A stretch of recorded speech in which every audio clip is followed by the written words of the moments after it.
Well, again, it's a great privilege for me to be here with you. A great privilege.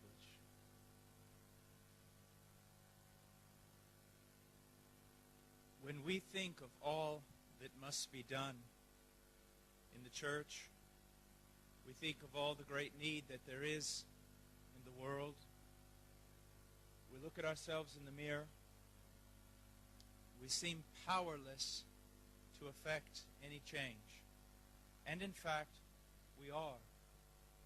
All our intelligence, all our academics, all our eloquence matters nothing.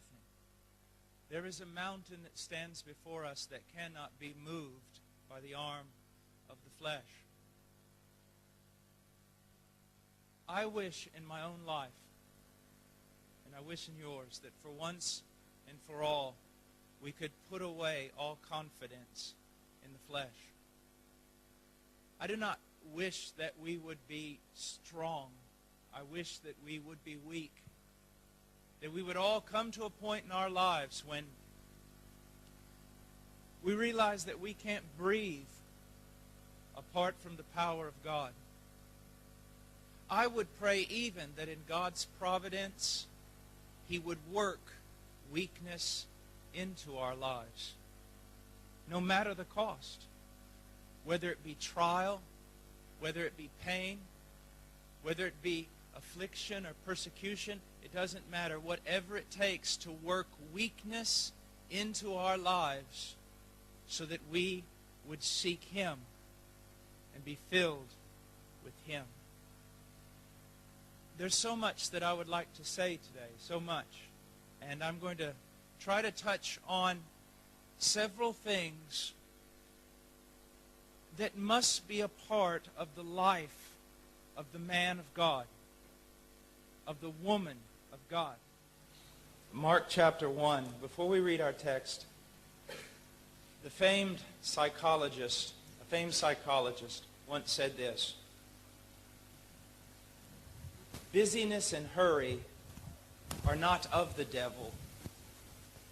They are the devil. Now, I don't agree with secular psychologists, and even this statement has its error in it, but there is a great point to be taken. One of the greatest attacks of the enemy is to make you busy, to make you hurried, to make you noisy, to make you distracted, to fill the people of God and the church of God with so much noise and activity that there's no room for prayer. There's no room for being alone with God. There's no room for silence. There's no room for meditation. Remember a poem years ago that was written, I try to quote it here, talking about Jesus coming in from the wilderness. And it says, weak from the journey, the long passing days, hungry to worship and join in the praise.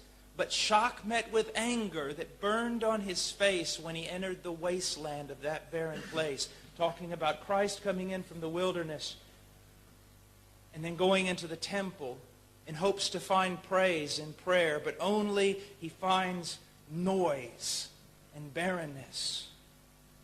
Shock met with anger that burned on his face as he entered the wasteland of that barren place. And then it talks in the poem about him making a whip and driving out all the noise, all the clatter, all the activity. It says then, the noise and confusion gave way to his word. At last, sacred silence, so God could be heard.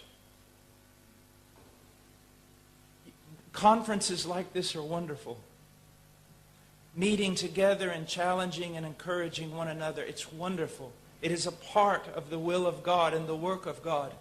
But all of it comes to nothing unless you go home and you spend more time with your God.